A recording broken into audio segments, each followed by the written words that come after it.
Yes, sir. What are you doing? Working in the garden. You ready to pop that champagne? They called? Yeah. Oh, man. Yeah, we got it.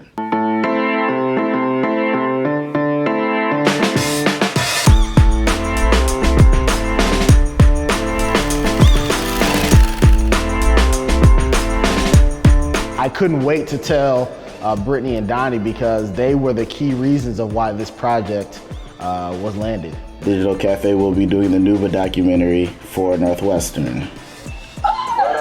When Eric video chatted us, I was excited, but I already knew that we were gonna get it. So there wasn't that much higher you can take me. We about to change the world. I'm not saying that this can't be on something from Netflix to Hulu to HBO, I don't know, but this is gonna open a lot of doors to do more film, to do more stuff. This is gonna be the one where we look back 10 years from now and be like, little did we know how much great stuff was about to happen.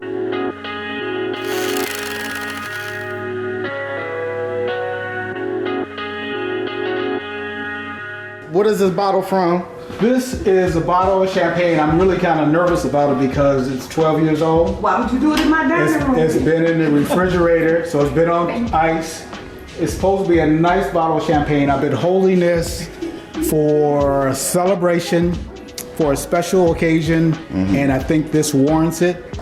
Woo, yeah! Hey. All right. So I've been doing Digital Cafe with the support of especially Donnie Seal Sr. and Donnie Seal Jr.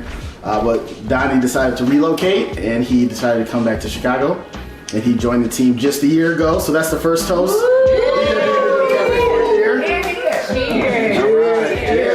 Cheers. Do we drink a little bit now? Yeah. Okay, yeah. Okay, that'll work. All right, that'll work, Mr. Seals. Okay. So after he's been here for a year, I'm like, I really don't see us hiring anybody new anytime soon. But I reached out to this young lady, and We reached out to each other. we reached out to each other. And the first thing I asked her was, connect me with someone who's very junior level, who can come and work with Digital Cafe. And her response is, I have someone better, and they're not at the junior level, and they would love to work with you. I'm like, who is this person? She's like, me. I'm like, oh.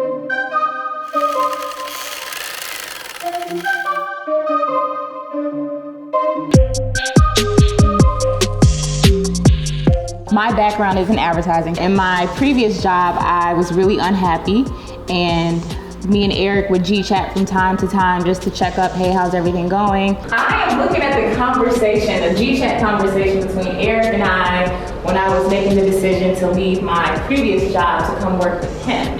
This one particular time, he sent me a message and was like, hey man, do you have anybody junior level who can help me over here on the account management side? And so jokingly, I was like, bruh, all you have to do is say the word. And I was telling him how I felt like if we worked together, it would be game changing. And thus far, it has been game changing. And to this point, a lot of this has felt like I'm a freelancer who's in disguise of a business.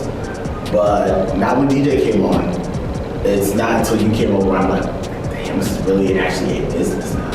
I wanted to move forward in my career, doing work that I was actually passionate about, doing work where I was able to, influence some multicultural brands. And a lot of what I wanted to do was what Digital Cafe was doing.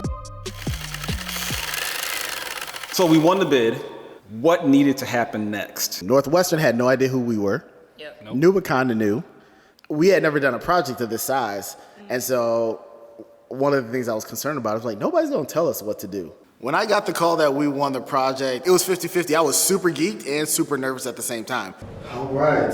This was the first project that I've called myself the director. Like anybody else in the creative field, I was doubting myself to a certain extent.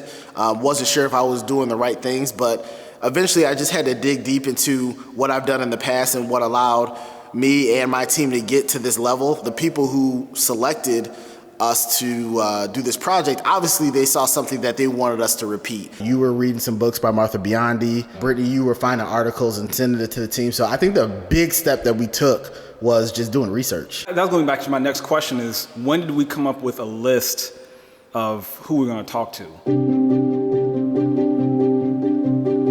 We can kind of build some type of hierarchy, like who for sure do we need to rock with? Yes. And then like for why? So there were a lot of participants in the takeover, and out of all the individuals, we had to figure out who were some of the key players and who were some of the leaders that could really bring this story to life and whose story was very important to tell. The first people on the campus were student athletes only that were black. How many people do we have on the East Coast to talk to? We know for sure that we can't do this interview without talking to James. Oh, yeah, absolutely. I think one of the things that made it a little bit more difficult was we're telling a story from students that were 18 in 1968-ish, that age range, and a lot of them are unfortunately aren't here with us. So we had to find out who was still alive.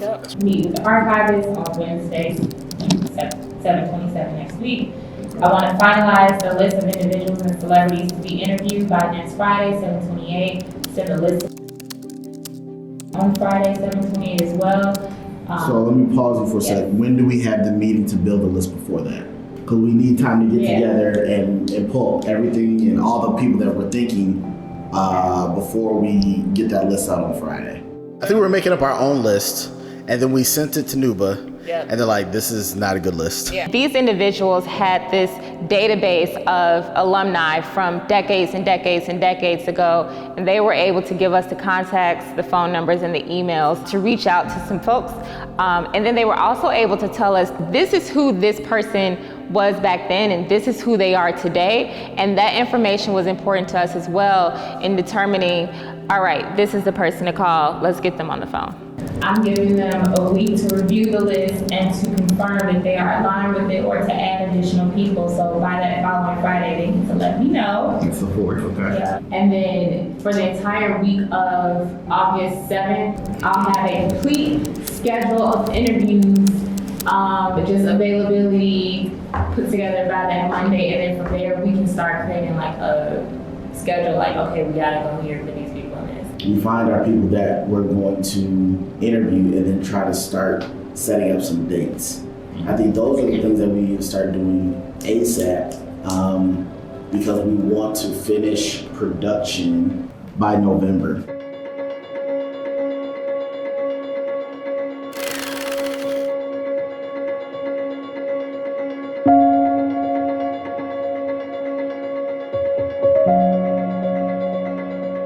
About to walk on campus, gonna pass the Black House. There's a lot of construction, which is a concern for the documentary because you don't want anything in the documentary that's gonna date it.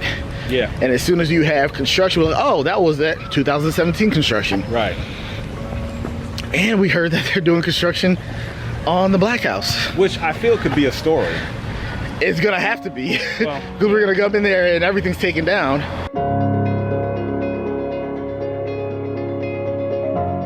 These need to be labeled better. We found it by asking like 8 people where this building was. how can we get into the library?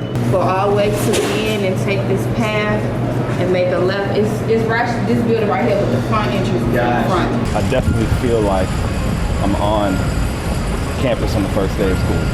But we met Kevin Leonard, the head of the archive at Northwestern. He gave me his card. He said, hey, if you ever need anything, you know, we have a whole bunch of photos. And I'm like, I don't know what we need, but I know we're gonna need that. I think about that introduction and realizing how important the archive was to the film. I remember that first visit though. I mean, it looked like an archive to me. It was a bunch of old books. That's when you know it's real. I know. What you looking at, B? Looks like old Letterman or band jacket. So I'll let you take this, D. Well, I don't even know the full. Oh my goodness. Now that's on camera. That's on camera. It was really interesting that first meeting we had with her. She was geeked about getting us all this stuff. She's a key player in this story too. Like even not being in 1968, like Charlotte is a. She knows the story. Yep. Dude.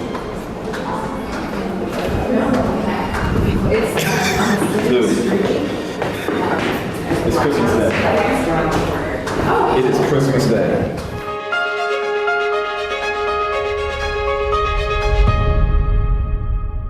I am beyond excited. I am beyond excited. We're being commissioned to tell a story. And we have almost unlimited resources as far as content to use. so many times when we're putting projects together, we get, heck, here's 4 or 5 pictures, and we gotta make it work. And here to have a whole archive that the school has, to have access to it, and then to have their staff want to help us and give us, like Charlie and Kevin, they're like, look, whatever you need, we're here to help you. We're here to help you get the content you need for your film. That was fantastic. This is what DJ does though. He starts with the negative. He goes, yeah, we don't want to bother you, and we don't really want to call you too much, and we don't want to show up, and we don't want you to do any work, but what would it take to do? Bruh, hold on. Bruh, don't, stop starting with all that negative. Just be like, what would it take to get X, Y, and Z? You'd be like, I don't want to bother you at all. I don't want to, yes, we do want to bother you too. Instead, that's their job. Anyway. We're not paying them. So stop. I get it. I get your point. No, you don't get my point. I do get your point. And I do get your point.